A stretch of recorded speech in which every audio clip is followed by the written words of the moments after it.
تو آپ کو انسان نہیں مانتی ہیں. وجہ کیا ہے؟ آپ نے وہ اسلام جو بزرگوں کے پاس تھا اسے ٹھکرا دیا. یہی مفتی اعظم ہند ہے، ان کے لاڈلے خلیفہ تھے مفتی محمد اعظم صاحب، رئیس العلماء، نوری مسجد بریلی شریف. بریلی شریف جنکشن پہ ان کی مسجد ہے. اسٹیشن پہ آئے حضرت، سرکار مفتی اعظم کے لاڈلے پروردہ تھے. اسٹیشن پہ آئے تو جیسے ٹرین پر بیٹھنا چاہتے تھے وہ ٹرین چھوٹنے لگی، ٹکٹ نہیں لیا تھا. وہ جلدی سے ٹرین پہ چڑھ گئے، شاید انہیں لکھنؤ کے قریب میں کہیں جانا تھا. اب بغیر ٹکٹ وہ اپنی منزل پہ آ گئے، بغیر ٹکٹ اپنی منزل پہ آ گئے. اور جب منزل پر بغیر ٹکٹ کے پہنچے تو جب واپسی کی تو آپ نے 2 ٹکٹ خریدے بریلی شریف پہ. 2 ٹکٹ خریدی حضور مفتی محمد اعظم صاحب نے، اور اس 2 ٹکٹ کو جیب میں لے کے سفر کیا. کسی نے پوچھا حضور 2 ٹکٹ کاہے لیے؟ فرمایا جب میں گیا تھا تو بغیر ٹکٹ گیا تھا. میں نے 2 ٹکٹ اس لیے خریدی کہ میں جس ملک میں رہتا ہوں اس ملک کی حکومت کو نقصان نہیں پہنچانا چاہتا. اسے کہتے ہیں اعلیٰ حضرت کا مسلک. آج ہم نے تو پورا کباڑہ کر دیا بھائی. ہماری شناخت جو ہے نا وہ بدنام ہو گئی ہے، ہماری علامتیں بدنام ہو گئی ہیں. آج ہندوستان میں ہم کیا دین پھیلائیں گے؟ بتائیں آپ کیسے دین پھیلائیں گے؟ ہم تو مسواک کرنے کا طریقہ نہیں بتا پائیں گے. آج انڈونیشیا اسلام سے بھرا ہوا ہے، جکارتا ملیشیا اسلام سے بھرا ہوا ہے. کبھی کسی سے پوچھو کہ انڈونیشیا یہ جو لادینیت کا شکار ملک تھا، جہاں پر نہ جانے کتنے دھرم کے فالوور پیدا تھے، پائے جاتے تھے، وہ کیسے اذان دینے لگے؟ تو پتا چلے گا کہ آج سے اور سینکڑوں سال پہلے انڈونیشیا کی بارڈر پہ زمین پر ایک مسلمان قید ہو کر کے انڈونیشیا کی فورس کے انڈر میں گیا، اور 4 سال تک اس مسلمان کو انڈونیشیا کی جیل میں رکھا گیا تھا. 4 سال تک یہ دیش دروہی ہے، یہ جاسوس ہے وغیرہ وغیرہ، یہ خفیہ ایجنسی کا آدمی ہے.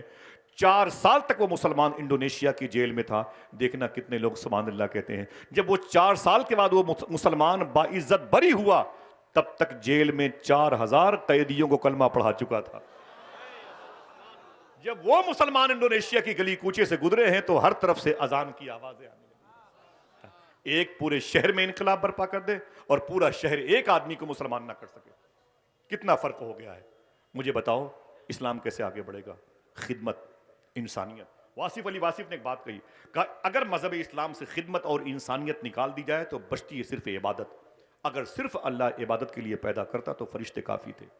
اس کا مطلب ہے عبادت کے ساتھ تمہیں اللہ نے خدمت اور انسانیت کے لیے بھی پیدا کیا. اللہ کے رسول کی بارگاہ میں پرندے آ کے اپنے عریضہ پیش کریں اور ہمارے بچے پرندوں کو غلیل کا نشانہ بنائیں. سنیں یہ جانوروں اور پرندوں کے بارے میں اسلام کیا کہتا ہے.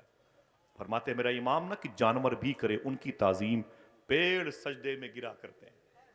آپ کچھ نہ کریں، 2 کام کریں. اگر سچ بولنا شروع کر دیں اور حلال کھانا شروع کر دیں تو انشاءاللہ تمہارے پیسوں سے قوم کی انسانیت کی خدمت ہوتی رہے گی. پھر سے یہ مزاج جو مبارک اسلام کے چہرے کا ہے وہ لوٹ آئے گا انشاءاللہ. ہاں، آپ جس اسلام کو اپنے گھروں میں لے کے آئے ہو، کبھی سوچا یہ ہندوستان میں اسلام کیسے آیا؟ بہت لمبی گفتگو ہے میری، لیکن میں باتیں 1 منٹ میں بھی اشارہ ہوگا ختم کر دوں گا، بس 1 سیکنڈ میں ختم کر دوں گا. میری بات آپ ایک بات مان لیں، اس ہندوستان میں اسلام کیسے آیا؟ وعدہ کرو اس پر عمل کرو گے انشاءاللہ. ہر جلسوں میں نہ جایا کرو، لیکن جو باتیں جلسوں میں سنو اسے عمل کر لو، تاکہ ہر رات جلسوں میں جانے کا ثواب گھر بیٹھے ملتا رہے انشاءاللہ. بولے معمولی بھیڑ ہے، بتائیے آپ، تاحد نگاہ لوگ ہیں، پھیلی ہوئی زمین ہے اس لیے آپ کو احساس نہیں ہے. سمجھے، سمٹی ہوئی زمین ہوتی تو آپ کو پتا چلتا کہ کتنی بھیڑ ہے. الحمدللہ رب العالمین اتنے لوگ ہیں. اگر تھوڑا سا حضور کا دین سیکھ لیا. یہی ہندوستان ہے جہاں آج سے 1350-1400 سال پہلے اسلام آیا تھا. کیسے آیا تھا بتاؤں کہ باتیں ختم کر دوں؟ سب سے بہتر دین، ہاتھ اٹھا کے بولو، سب سے بہتر دین اسلام. کون سا اسلام؟ کیسا اسلام؟ مجھے بتائیں آپ. علماء کرام چلے جائیں تو پھر ان کے چپلوں پر آپ پتھر مارتے، ان کی ٹوپیوں کا مذاق اڑاتے، اپنی بوڑھی ماں کے لباس پر مذاق اڑاتے. ابھی ایک صاحب نے خدا قسم اپنی ماں کو بیلٹ سے مارا تھا. بتائیں آپ مجھے، ہم جلسوں میں کس کی بات کریں؟ آپ مجھے بتائیں. الہ آباد میں منصور پارک پر ایک قبر کے اوپر ایک صاحب بیٹھے ہوئے تھے اور وہ تاش کھیل رہے تھے. قبر کے اوپر تاش کھیل رہے تھے. کسی نے کہا تو قبر کے اوپر بیٹھا ہوا ہے؟ بولے تو کیا ہوا، تیرے باپ کی قبر ہے؟ تو رو کے بولے خدا کی قسم یہ میرے باپ کی نہیں، تیرے باپ کی قبر ہے. رب کعبہ کی قسم وہ اس کے اپنے باپ کی قبر تھی جس پر سگا بیٹا بیٹھ کے تاش کھیل رہا تھا. دل کے پھپولے جل اٹھے سینے کے داغ سے، اس گھر کو آگ لگ گئی گھر کے چراغ سے۔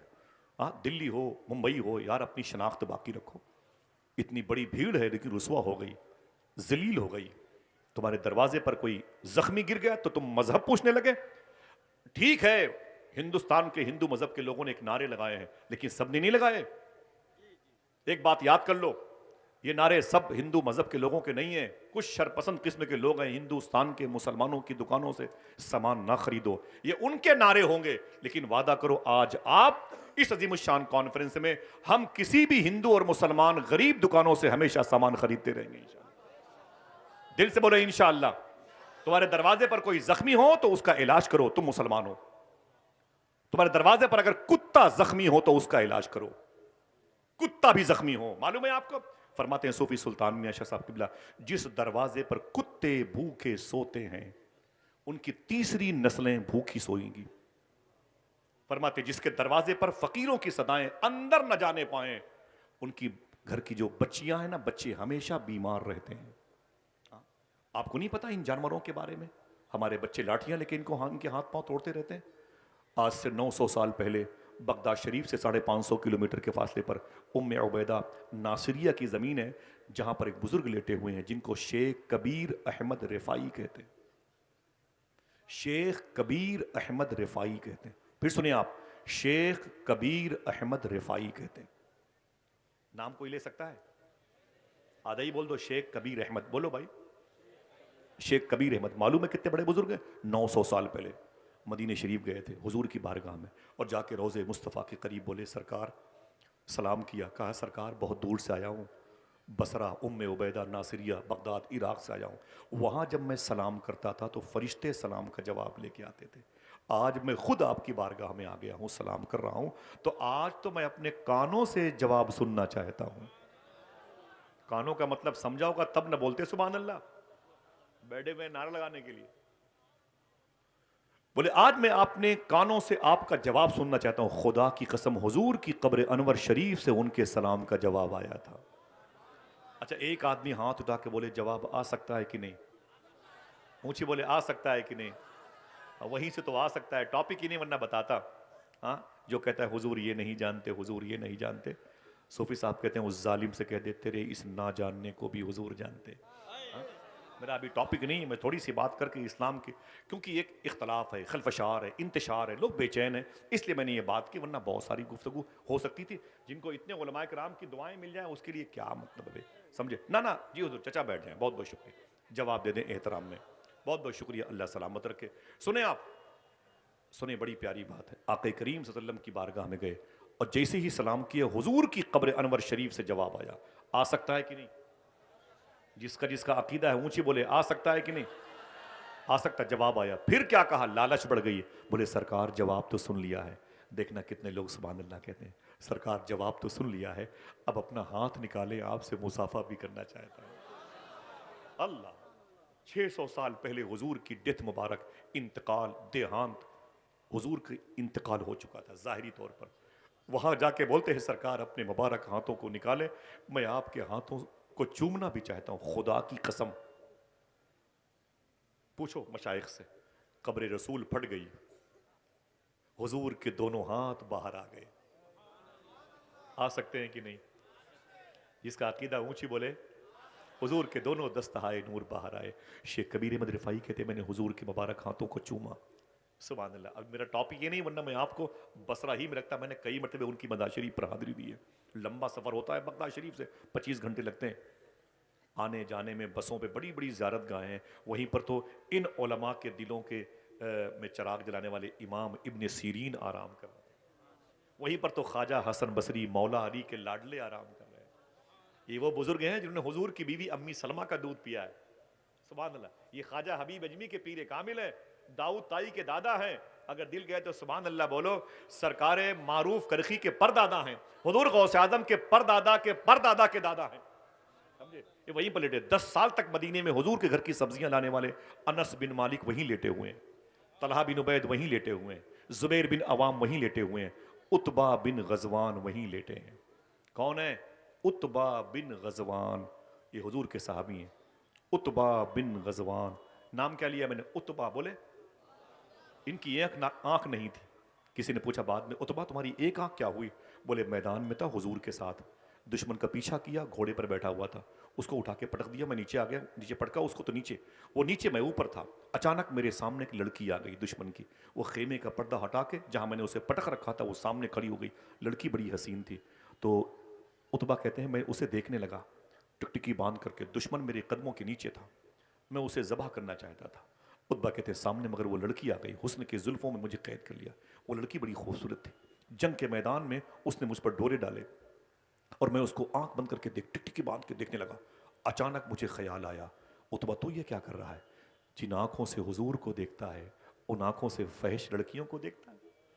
میں نے دشمن کو چھوڑ دیا, تلوار کو یوں تبدیل کیا اور زور سے اپنی آنکھ پر یوں مارا تو آنکھ کا ڈھیلا میری آنکھوں سے باہر آ گیا. جب نیچے گرا میری آنکھ کا ڈھیلا تو میں نے اسے جوتے سے مسل کے یہ کہا, سن, جو آنکھ حضور کے علاوہ کسی اور کو دیکھنا چاہتی ہو میں اسے اپنے ساتھ رکھنا نہیں چاہتا. یہ وہی لیٹے ہوئے, چلو گے انشاءاللہ؟ بولو ہاتھ اٹھا کے چلو گے انشاءاللہ؟ اللہ کے ولیوں کی بارگاہوں میں غوث پاک میں چلو گے انشاءاللہ؟ میرا ٹاپک نہیں ورنہ بتاتا کبھی غوث پاک کی بات ہے. چلیں گے انشاءاللہ؟ بات کریں, بس ختم ہو رہی بات ہے. اچھا لگا مجھے آپ سب سے ملاقات کر کے, لیکن دین تھوڑا سا سیکھ جائیں. کیا بیس تھا جو اسلام پھیلا, اور کیا بیس ہے کہ مسلمان رسوا ہو رہے ہیں. بس کچھ کرنے کی ضرورت نہیں, آپ پڑھے لکھے لوگ ہیں. شیخ کبیر احمد رفاعی واپس آ گئے بصرہ. جب واپس آئے تو کسی نے پوچھا تھا آپ کے اندر خوبیاں کیا ہے کہ حضور نے اپنا ہاتھ چومنے کو دیا. اب علماء کرام کے لیے بڑی بات, جتنے لوگ بیٹھے ہوئے سب کی جوتیاں میرے سر کا تاج, سب کی جوتیاں میرے سر کا تاج. ان کی دعائیں مل جائیں تو پھر کیا کہنا. الحمدللہ رب العالمین. بغداد میری منزل ہے, میں بہت صبر کر رہا ہوں, غوث پاک کی باتیں نہیں کر رہا ہوں. ہاں میری سرشت میں داخل ہے. کاش بغداد میں گھر اپنا بناتے جاتے, دیکھتے آپ کے دربار کو آتے جاتے. چلیں گے بغداد شریف انشاءاللہ؟ تقریباً 15 یا 17 دن باقی ہیں مجھے بغداد شریف جانے میں. جاؤں گا تو آپ یاد آئیں گے انشاءاللہ. دعا کرو ان سارے مبارک لوگوں کا سلام سیدنا شیخ میں پیش کروں, اور کبھی وہ دن آئے کہ اللہ ہم سب کو صحن قادری میں بیٹھ کر کے غوث پاک کی مجلس سجانے کی توفیق عطا فرمائے. ذرا ہاتھوں کو اٹھا کے بولو لبیک یا غوث اعظم. ذرا اونچی آواز میں, اونچی آواز میں ایک مرتبہ پھر سے بولیں. بس اب آواز سنبھال کے رکھیں, یہ آوازیں بعد میں کام آئیں گی انشاءاللہ بعد میں. بہت بہت شکریہ, بہت بہت شکریہ آپ کا. میں معافی بھائی ہو گیا, یہ سب کی طرف سے میں اسے رکھ لیتا ہوں. ٹھیک ہے بھائی, بہت بہت شکریہ. آپ میری بات کو سن لیں, یہ سب سے بڑا نذرانہ ہے. میں کہنا کیا چاہتا تھا, شیخ کبیر احمد رفاعی سے کسی نے پوچھا کتنی نمازیں پڑھتے ہو, راتوں کو تنہائیوں میں درود پڑھتے ہو, کتنی بیداری شب بیداری کرتے ہو, کتنی غربہ نوازی آپ کے اندر پائی جاتی ہے, کیا بات ہے کہ آپ کو حضور نے اپنا ہاتھ چومنے کے لیے دیا. صاحب بھائی بہت بڑی بات ہے. جتنے طلبہ بیٹھے ہوئے ہیں, یا میری ٹوپی اگر بغداد کی نہ ہوتی تو میں ان کے قدموں کے نیچے رکھتا. سن لیں آپ, بولے کیا کرتے ہو شیخ کبیر احمد رفاعی, آپ کہ مدینہ شریف میں اللہ کے رسول نے آپ کو اپنا ہاتھ چومنے کے لیے دیا, کیا کرتے ہیں, کیا ہے کوالٹی آپ کے اندر. تو شیخ کبیر احمد رفاعی رونے لگے, بولے مجھ سے پوچھتے ہو کس بیس پر حضور نے اپنا ہاتھ چومنے کو دیا, بتا دوں آپ کے ہوش ٹھکانے آ جائیں گے. کہا ہاں, کہا میں کتوں سے کی بڑی خدمت کرتا ہوں اس لیے حضور مجھ سے محبت کرتے ہیں. کتوں کی خدمت کی وجہ سے حضور مجھ سے محبت کرتے ہیں. اللہ اکبر. جس کے دل میں جانوروں کی محبت ہے وہ دست مصطفیٰ کو بوسہ دینے میں کامیاب ہو گیا.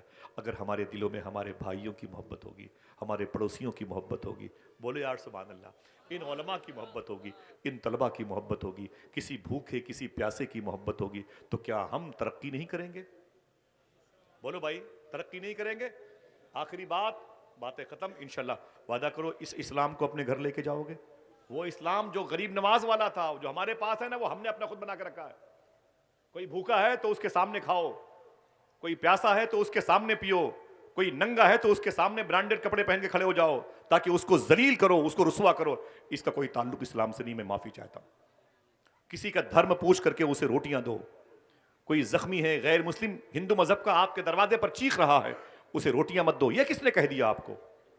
اسلام کیا کہتا ہے, ان الدین عند اللہ الاسلام. پھیلا کیسے اسلام؟ بس یہ آخری جملہ ہے, ہاتھ اٹھا کے وعدہ کریں انشاءاللہ اس پر عمل کریں گے. آیا کیسے اسلام, پھیلا کیسے اسلام, بڑھا کیسے اسلام, مضبوط کیسے ہوا اسلام, اور آج ہم ہی اس کے ماننے والے ہیں, ہم ہی راندے درگاہ ہو گئے. اسی مالابار کی زمین پر کیرلا کے علاقے میں آج سے تقریباً 1400 سال پہلے اسلام آیا تھا. یہ 2 منٹ کی بات ہے, کر دوں؟ اجازت ہے؟ بس بھائی میں اپنے میرے بھائی کی نظامت ہے اور علاقے کے علماء کرام تشریف فرمائیں. بس میری دعا ہے کہ اللہ سب کو چھوٹی سی تنخواہوں میں خوب برکتیں عطا فرمائے. ٹھیک ہے, آخری جملہ, اجازت ہے, ذرا پھر سے بولیں, اجازت ہے, باتوں کو سنیں گے انشاءاللہ. یہ مالابار کی زمین تھی, مسلمانوں کا چھوٹا سا قافلہ مدینہ شریف کے قریب سے حجاز شریف سے آیا تھا اور آنے کے بعد وہ جیسے ہی ساحل سمندر سے نکل کر کے باہر آئے, سمندر کی لہروں سے آگے بڑھے, کنارے کے پانی سے وضو کیا اور مصلے بچھائے اور اذان دے کے نماز شروع کر دی. ہندو مذہب کے لوگ جمع ہو گئے. بولے آپ لوگ کون ہیں؟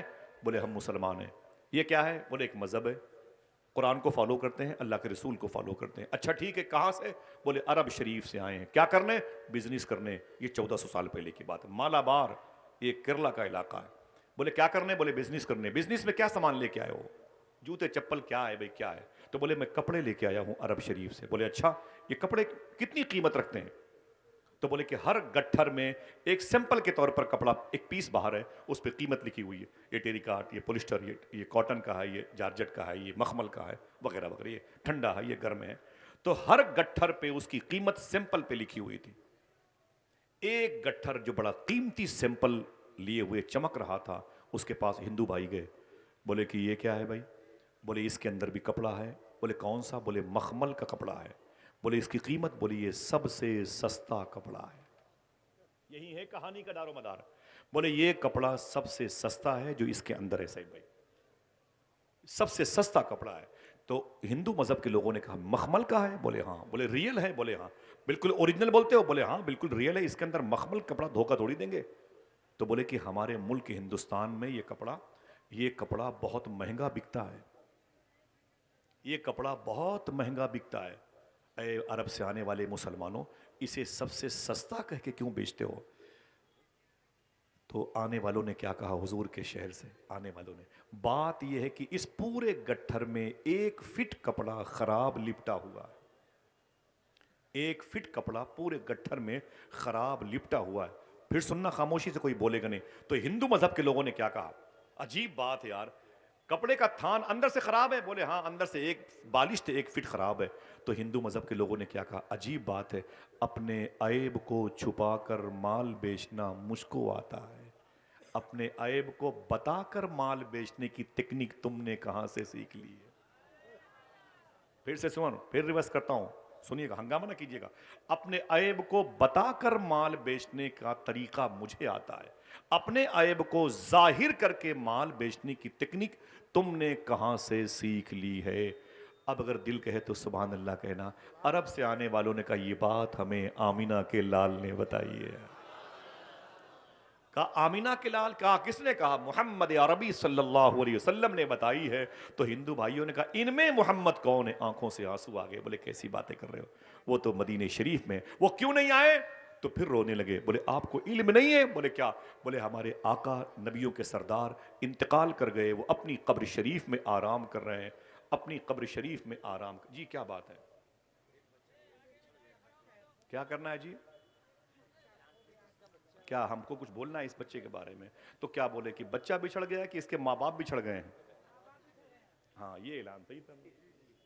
ہاں بیٹا بیٹھ جاؤ, دیکھیں بھائی اسکرین کے ذریعے سے کوئی دیکھے میری ماں بہن ہے تو کمیٹی والوں کی ذمہ داری, یہیں بٹھا دو, یہیں بٹھا دو, یہیں بٹھا دو, یہیں پہ بٹھا دو, یہیں بٹھا دو. ذمہ دار لوگ ذرا محبت سے کہہ دیں سبحان اللہ. یہ اعلان تو جھوٹا ہے نا بھائی کہ بچہ بچھڑ گیا ہے. ہاں بچہ تو سامنے موجود ہے, بچے کے ماں باپ بچھڑ گئے. ٹھیک ہے, ان الدین عند اللہ الاسلام. اونچی بولے سب سے بہتر دین, ہاتھوں کو اٹھا کے بولے سب سے بہتر دین, ختم بات. ٹھیک ہے, اللہ آپ کو سلامت رکھے. بولے کہ بات کیا ہے؟ بولے بات یہ ہے کہ یہ قانون اللہ کے رسول کا ہے, محمد عربی کا. بولے محمد کہاں اس میں؟ تو بولے وہ تو یہاں نہیں, مدینہ شریف میں. وہ کیوں نہیں آئے؟ رونے لگے. بولے وہ نہیں آئے, ان کا انتقال ہو گیا ہے. بولے عجیب بات ہے یار, تم کون سے دھرم کے فالوور ہو؟ مسلمانوں سے بولے ہندو بھائی تم کون سے دھرم کے فالوور ہو؟ بولے کیا ہوا؟ بولے جو انسان مر گیا اس کی باتوں کو آج بھی مانتے ہو. کیا کہا تھا حضور کے شہر سے آنے والوں نے؟ خدا کی قسم اسے لکھ لو. بولے سنو, ہم نے جس نبی کو نبی مانا ہے وہ انتقال کے بعد بھی اپنی قبر شریف سے ہمیں ویسے ہی دیکھتا ہے جیسے لوگ اپنی ہتھیلی دیکھا کرتے ہیں. تم بولتے ہو مر گئے، انہیں مرا ہوا کہنے والے مر گئے۔ آج بھی ہم حضور کی نگاہ میں ہیں، آج بھی ہم جہاں جاتے ہیں حضور کے اصول اور آئین اور آرٹیکل پر عمل کرتے ہیں، حضور کی نگاہوں کے سامنے بزنس کرتے ہیں۔ اتنا سننا تھا۔ اگر آپ بہرے نہیں ہیں نا تب سبحان اللہ ضرور کہیں گے۔ تب ہندو مذہب نے اسی مالابار کے ساحلی علاقے پر سمندر کی لہروں کو گواہ بنا کے بولے سنو، اب کپڑے کا تھان بعد میں لوں گا، اسلام پہلے قبول کرنا چاہتا ہوں۔ میرے بھی دروازے پر لکھ اٹھے ان الدین عند اللہ الاسلام۔ جو اسلام غیر ملک میں بھی جا کے محبتوں کی فضا قائم رکھے، وہ اپنوں کے ساتھ کتنا اچھا سلوک پیش کرنے کا سسٹم دیتا ہوگا۔ ہاں، پھر آہستہ آہستہ اسلام پھیلا تو پورے ملک میں پھیلتا چلا گیا۔ آئیے دوستو، مسلمانوں کے سامنے آج ایک بڑی ٹریجڈی ہے، اختلافات بہت جاتا ہے، بڑی پریشانیاں ہیں۔ تم سے کوئی بات کرنے والے ہیں، تمہارے کام آسانی سے نہیں ہوتے، اور تمہارے گھروں کو مسمار کیا جاتا ہے، تمہاری مذہبی نشانیاں مٹائی جاتی ہے۔ وجہ یہ کہ ہے کہ آپ کے پاس جو آپ کی حلال رقم ہے، صوفیہ کہتے ہیں آپ اسے خدمت اور انسانیت کی خدمت میں لگا دو، کیونکہ آپ کے پیسوں میں برکت ہے، آپ کے پیسوں میں تجلیاں ہیں، آپ کے پیسوں میں انوار ہیں، آپ کے پیسوں میں نرمی ہے۔ جب آپ اپنی ایک حلال کے پیسے کی چائے کسی غیر کو پلاؤ گے نا تو اللہ اس کے دل کو نرم کر دیتا ہے۔ بڑی بات ہے۔ پھر اس کے بھی دروازے پر آہستہ آہستہ ان الدین عند اللہ الاسلام کا اسٹیکر لگ جاتا ہے۔ درمیان سے کوئی ہے جو ایک نعرہ بلند کرے کھڑے ہو کر کے؟ میں جاتے جاتے اس کو اپنے ساتھ لے کے جاؤں، ذرا پورا مجمع دونوں ہاتھوں کو اٹھا کے جواب دے الحمدللہ۔ جیتے رہیے ماشاءاللہ، اللہ سلامت رکھے، اللہ سلامت۔ سنسان ہے فضا بڑی اندھیری رات ہے، رہبر خاموش ہیں تو لٹیروں کی گات ہے۔ اے رہزنوں یہ جان لو، یہ جسم لوٹ لو، یہ دل نہ دوں گا، اس میں مدینے کی بات ہے۔ صاحبو، آپ مبارکباد کے مستحق ہیں۔ آئیے رزق حلال کی طرف، آئیے صدق مقال، سچ بولنے اور حلال کھانے کی طرف آ جائیں۔ انشاءاللہ حضور غوث پاک نے فرمایا تم دو کام کرنے کی ذمہ داری لے لو، عبد القادر تمہاری بخشش کی ذمہ داری لے لیتا ہے۔ زندگی میں کبھی کوئی بات شریعت کے خلاف میری زبان سے نکلی، میں توبہ کرتا ہوں، استغفر اللہ ربی من کل ذنب واتوب الیہ، لا الہ الا اللہ محمد الرسول اللہ صلی اللہ علیہ وسلم۔ میرے ان بھائیوں کی ثناخوانی، بات کی گفتگو، اور پھر قائد سرفروشاں علامہ مفتی سلمان اظہری شاہ صاحب قبلہ کا آنا، اتنی مبارک اور ایک تاریخی مجلس کا اہتمام، خوبصورت میرے بھائی کی نقابت، علماء کرام کی قیادت اللہ قبول فرمائے۔ اپنے حبیب کے توسل میں میری دعا ہے زندگی میں ایک مرتبہ اللہ آپ سب کو حضور غوث پاک کی بارگاہ میں حاضری کا شرف عطا فرمائے۔ اللہ فلسطین کے شہیدوں پہ کرم فرمائے، ان کے زخمیوں پہ کرم فرمائے، محافظان بیت المقدس پہ کرم فرمائے، مجاہدین قبۃ الصخرہ پہ کرم فرمائے۔ موسم سرد ہے، جانوروں پر، پرندوں پر، مسافروں پر، مریضوں پہ اللہ کرم فرمائے۔ سادات کی محبت، اعلیٰ حضرت کے مسلک و مشرب پہ چلنے کی توفیق عطا فرمائے۔ میرے پیر کامل حضور تاج الشریعہ نے کہا تھا بلحوث سن سیم و زر کی بندگی اچھی نہیں، ان کے در کی بھیک اچھی سروری ہے۔